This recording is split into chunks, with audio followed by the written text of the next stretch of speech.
All right, everyone, welcome back into another fantasy golf video. Going to be breaking down the AT&T Pebble Beach Pro-Am here for you guys. Going to be breaking this video down into two segments. We're going to be starting off with the DFS segment. So I'm going to be showing you guys kind of my GPP process and talking about some quick ownership fades, but mostly leverage spots. That's really what we're getting this week are going to be a couple of decent leverage spots. And then we're going to be jumping into the betting side of this. So we're going to be breaking down my favorite outright bets and then my favorite round one bets here as well. And then talking about some prize picks and underdog bets as well. Jam-packed video. Let's go in and get into it.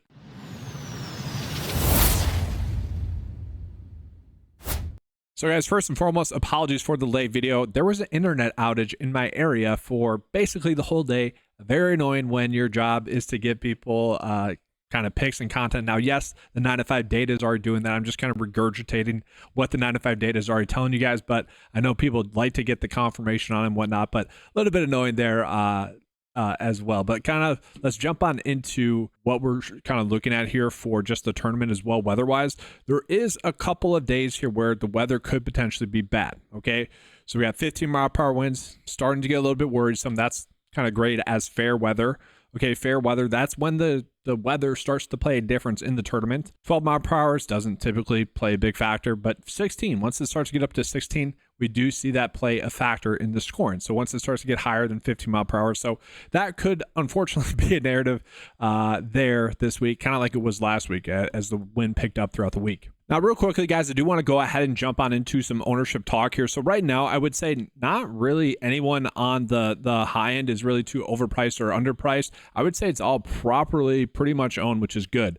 I do want to take a peek at what Vegas would see as the players that are going to be the most undervalued compared to how they're projected to play. And that's going to be Taylor Pendrith. And the 9 to 5 model already loves Taylor Pendrith a bunch. And so the fact that Vegas is also agreeing with that call, I like that there. He is someone I do think we could get to a little bit more. So a little shocking. He was someone that was getting more ownership at the start of the week. That has come down. I'm assuming that's just because people are starting to do more of the studs and duds approach, which we know to be successful. I'm going to be so annoyed if people start to jump on the studs and duds approach because I know it's tough to get to. But man, we have just seen for the past 3 years now that people still haven't been doing that. They've been a little bit hesitant to do that. So the interesting to see kind of what the ownership comes out to be here. But in terms of really where we're getting the biggest spots in terms of leverage, it is probably just in that mid-range because of that. People are trying to pay up for the studs, again, as they should be. We're getting 4 rounds out of the studs. That does make sense. Now, again, in terms of players that are potentially over-owned, we're really not getting that. I would say all the players are kind of properly owned. I don't really see any fades here, and the day is really not saying anyone is a true fade here as well. Okay, they're maybe slightly overowned, but not really someone we need to directly fade. Now, looking at potential ownership leverage spots where we could be getting on players that are a little bit underowned, Taylor Pendrith is going to be one of those golfers. And really, that's kind of it. I mean, I will say, I know once we start to get down this low, but I will say I'm a little bit worried that Lee Hodges is at 8.4, one of my favorite value plays just because of lineup process. He's very easy to get to. A little bit worried about that there. Anyone else there? No, not really. And we're not getting anyone that's 10% owned here as well. Now, will they be? Probably. Danny McCarthy's getting a lot of love. I could see him end up being a little bit higher owned. But not something I think we need to go crazy with. And just real quickly, this was somewhat presented in the Discord chat about kind of differing ownership projections. So my site is pulling in ownership projections from multiple sites, about 3 different sites, and there's going to be a lot of different projections with those sites. You wouldn't think so, but so many sites give out different projections, and I think the core reason as to why that is because there's really kind of, I would say, 3 sites, honestly, that really dictate what the ownerships are going to be based off of what their data is kind of telling people to do, based off of really what their lineup generators are telling people to do. And that is something that can really fluctuate and kind of can be a self-fulfilling prophecy really with the ownership projections, where if one side is telling someone to be on a player a little bit more, that might boost their ownerships a little bit more. So that might be why you sometimes see ownership projections on one side be a little bit different than maybe my side, even though I am pulling in from 3 different sources. That's why you might see it be a little bit different, but the core and the theme of the projections and ownership process is always going to be the same for the most part. The high-end players are going to be the high-end players. The low-end players are typically going to be the low-end players. But with that, guys, let's go ahead and jump into kind of my GPP process here for this week. So just going to be recapping some of my thoughts here from the 9 to 5 write-up that I put out on the 9 to 5 website each and every week for the past like 6 years. Be taking advantage of this, guys. It's probably the most underutilized tool out there in fantasy sports besides all of my tools, honestly. It's crazy. Again, guys, it's crazy to see people finally starting to catch up to a lot of the data and tools that I've had out for years. Even the PGA Tour is playing catch up now. It's crazy. But kind of what we're looking at here, guys, core plays, obviously we want to begin to probably at least one of these golfers in all 4 of our builds. Or sorry, all 4. We want to begin to at least one of these 4 golfers in all of our builds. I feel pretty comfortable about that, or at least in 70% of them. Then also, I do like Taylor Pendrith a decent amount. Now, this is what the data is telling us to do. So if you want to call it the AI, the 9 to 5 AI, I don't. I think that's just a gimmicky word. What we're doing here is we're seeing what the data says would be a good traditional core play, high exposure play, mid exposure play, low exposure play. And then we can make our decisions based off of that, whether or not we agree with that. So like for me this week, we're seeing that like Adam Scott and Keegan Bradley are going to be 2 players that, you know, traditionally speaking, the data would have as high exposure plays. Now, why is the data thinking that? Well, the data doesn't know that those 2 players played on the TGL on Monday night. Is that going to be something we need to worry about? I don't know. I kind of am. Okay. And also, you look at someone like Adam Scott, only 1 start thus far this season. That does worry me a little bit here. And also, you look at Keegan, he was pretty trash at TGL. And I don't know. I'm looking at that and be like, yeah, I'm a little scared about that. But yeah, guys, so kind of what I'm looking at, this player pool, for people that aren't aware, is based off of like 20 entry max lineups. This is kind of my concentration. You know, if I'm making my builds, I'm going Patrick Cantlay to start most of my builds. And then from there, can I fit Morikawa in? Yes. Put him in there. Can I fit Sam Burns in there? Yes, fit him in there. And then can I fit Pendrith in there with them? Maybe not. And then, you know, we're kind of just going down that list. It's a priority list of kind of what I'm looking at there. Obviously, if we're doing 150 lineups, it's going to be a little bit different, which is what I'm going to be concentrating here. And so with that, I do want to jump into the 9 to 5 custom model here, guys. So what I'm looking at here, I do want to do kind of studs and duds only in a few builds here.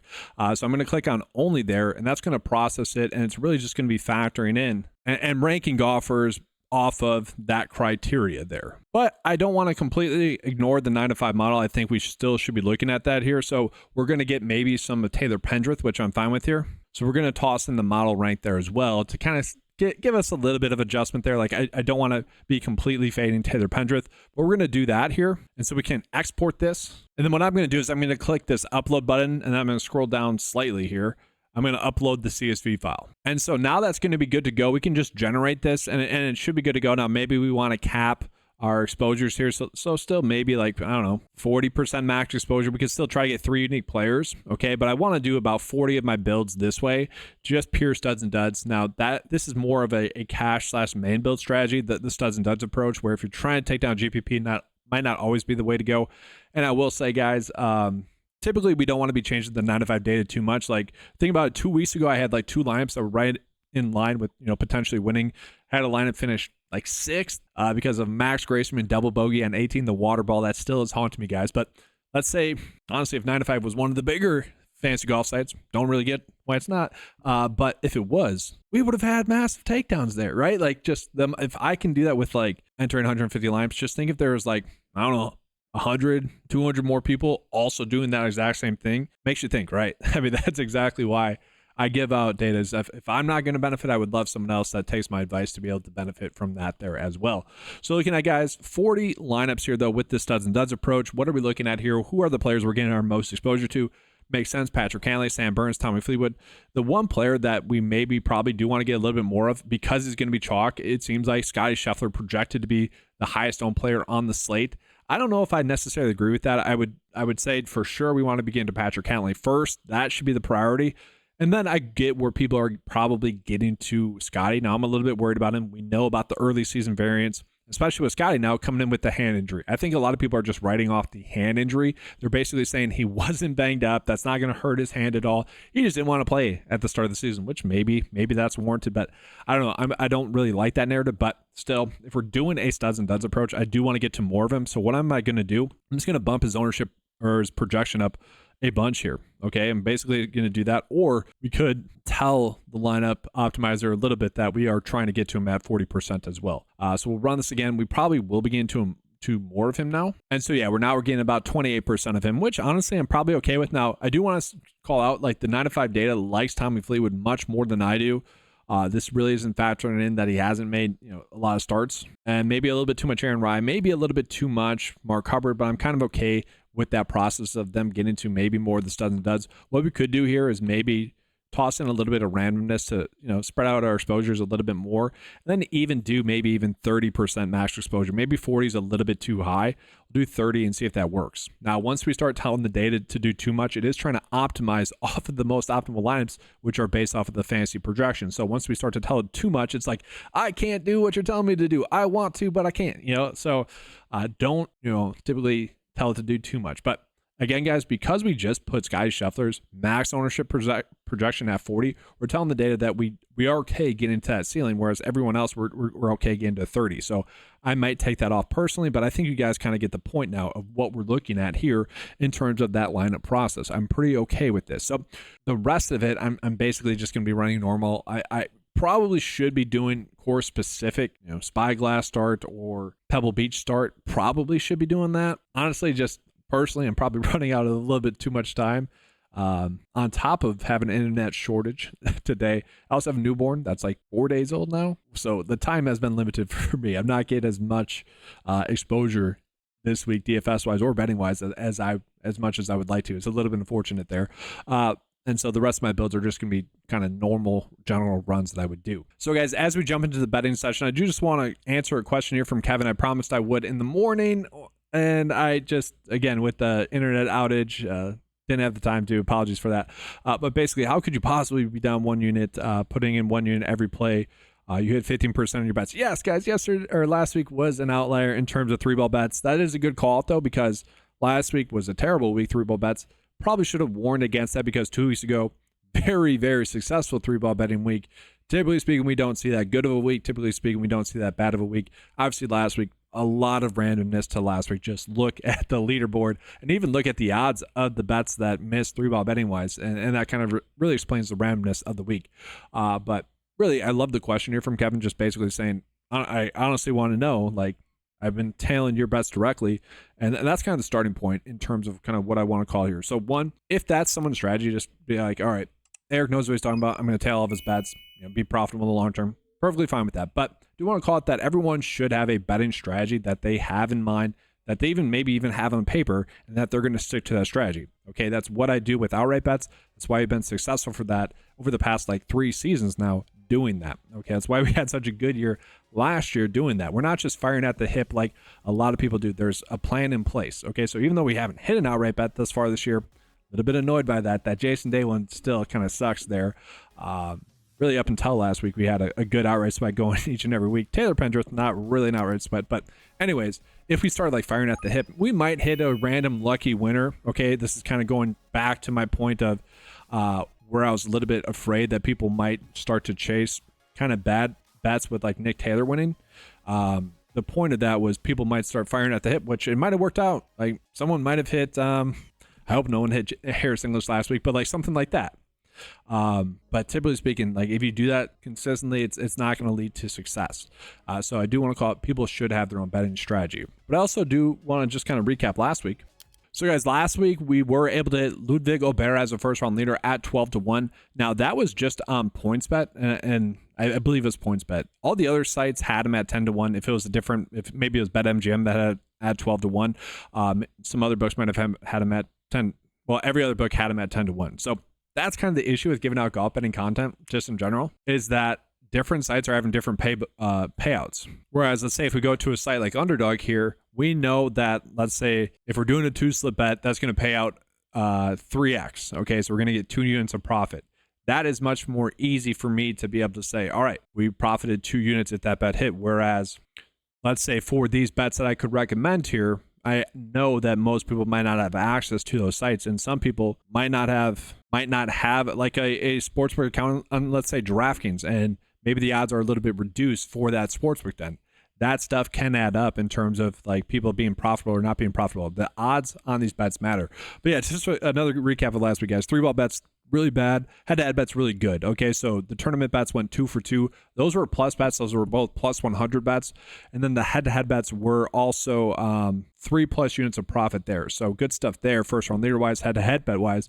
terrible week 3-ball bets. We got saved by 2 like 3-1 bets hitting on the week, which was very lucky, honestly, but also maybe in the context of last week, not unlucky. Maybe that should have been the way we went with, because again, last week was random. We did hit a 2-for-2 slip on Prize Picks there as well. So betting on really anything, as long as you're making the correct decisions each and every week and day, if you will, it is a long-term process to profit. And then lastly, I do want to call it one other thing here as well. So just in regards to maybe using my advice. So right now I have some tournament bets that are pulled up here as well. So if you guys want to change the strategy a little bit for this, you can. So like the day is kind of telling us that we should be betting on Rory to beat Scottie Scheffler this week plus 180. Okay, so typically I'm saying we're betting 1 unit on that. That is for me to be able to tell you guys how many units profit we had for that specific bet that I called out. And it is for, and this is the tough part, this is honestly kind of what I don't like about fantasy golf content, is the fact that specifically for like each round is that there's such a short time span in which I can get that content out to you guys, where I can't, either I'm doing a write-up or I'm doing a video or doing stuff on Discord. I can't really do all 3 of them. I typically have to do 1. And so I'm calling out the bets on a video, on the write-up, sometimes on X, and it is hard to follow, but again, that's kind of the annoying part about giving fantasy golf content, but I just want to give that out to you guys. But again, obviously a bet that's plus 180, if you bet a full unit on that, you're going to get more of a payout there for that, whereas if you bet one of these that's minus 115, quite clearly, you're not getting as much back. And so if you guys did want to adjust this slightly, again, based off your betting strategy, by all means, you can do that. Okay, let's go ahead and get into this tournament bet here. So kind of accidentally ended up on this one. I do want to pull in, let's see, BetMGM as well for these tournament bets as well. Again, just trying to pull in the more popular books. And so, yeah, we're going to notice Rory beating Scottie is the best bet on the board thus far this week in terms of how it's currently being valued. So plus 180. Scottie Scheffler being heavily favored there. That's kind of crazy, right? We haven't seen Scottie play thus far this year. Granted, we haven't seen Rory play thus far this year, but we did see a slight glimmer of him at the DGL. Played fine there. Just interesting there. Basically, DraftKings, though, is much higher in terms of their likelihood for Rory not to win this matchup. And that's where we're getting the edge there. So solid there. And then these other ones where we are getting plus EV bets here, like I'm fine with them. They're just not as crazy. So like if you want to bet on Corey Connors to beat Taylor Pendrith, BetMGM is not valuing that compared to how all the other books are valuing that as well. So really just this one is really the good one tournament bet that we have. And it's kind of like, yeah, do I think Scottie is probably going to beat Rory? Probably, but the odds are not correct for it on DraftKings as it currently sits. And that's where we are gaining our edge. Now, compared to the 9-5 data, the 9-5 data is basically saying that's going to be a push. Kind of well. Plus EV bet, I'm kind of happy to take that. And then we look at some of these ones for the round bets as well. Are we getting anywhere the 9-5 data is also agreeing here with kind of that expected value that we were getting? And no. So this is kind of the annoying part. And so what I mean by that, guys, so we have the sportsbook edge bet. So if you're just going off of the sportsbook data here, sorting by this, where basically we're trying to see, are we getting, good EV? And we are getting 2 bets that are over 2% likely, or over a 2% edge, which is something that I would take. Perfectly happy to get there. So Ricky Fowler beating Victor Hovland in round 1. Ricky Fowler's minus 105. Now, when we take a peek at it, that number's not wrong for Ricky. It's how much BetMGM is actually saying that Victor Hovland is going to win. So most books would have him at about a 56.4% likely to hit here, whereas BetMGM is giving him 54. So a decent little edge there. But let's sort by 9-5 edge. And honestly, guys, I don't really like any of the DraftKings and BetMGM bets that we are getting here. Let's zoom this out a little bit. Let's actually just go to FanDuel. Let's see if we're getting any FanDuel bets. Okay. I don't like that. Tagala losing to Wyndham Clark. I don't love that. I don't think we have that many good matchup bets here. Now, we can look at some of these 2-ball bets where I like 3-ball bets the most, guys, just full disclosure there. I don't like factoring in the tie as much, especially because we are getting significantly reduced payouts. So like really here, I'm looking at, I really want these ones that are going to be like at least 2-1. So here, if you're betting 1 unit, you're going to get 1.19 back in profit. So I think that's what we should focus on. So really just probably Taylor Pendrith beating Siwoo Kim, Harry Hall beating Sam Stevens. Sam Stevens obviously coming in off of really an event in which he probably choked it away. If you look at the data and everything, he was, in terms of the players that are on the top end, that had a chance to win, there wasn't that many. I mean, it was Sunjam, I didn't feel really had a chance to win. And so it was really just Sam Stevens or kind of a more random winner. And I think anyone that's like hearing me say that, knowing how big of a Harris English guy we were 2 years ago, the year of Harris English will forever be, maybe that was COVID year. Was that COVID year? Whatever. The year of Harris English was cherished. But that being said, with Sam Stevens here, how is he going to be mentally knowing that he probably did choke away that win, hitting that ball in the water on 18? Is he going to be ready to go in round one? Maybe, but maybe that lingers a little bit. So Harry Hall, not terrible there. Any other 2-1 bets that I like? I don't really love the idea of getting to Shane Lowry, especially over Aaron Rai. And then I don't hate Rory over Ludwig Bear in round one, but do we need to get there? I don't know. And so really, I think we're just looking at these two right now. I think those are the two we want to be rolling with for these 2-ball bets in round one. And so I do want to get into some outright bets here for this week as well, guys. So we do see, based off of traditional kind of winners on the PGA Tour throughout the years, we are getting several of decent bets here. So Colin Morikawa, Taylor Pendrith, Justin Thomas, Keegan Bradley, Corey Connors, Hideki. And I don't know if I necessarily want to get to really these three too much.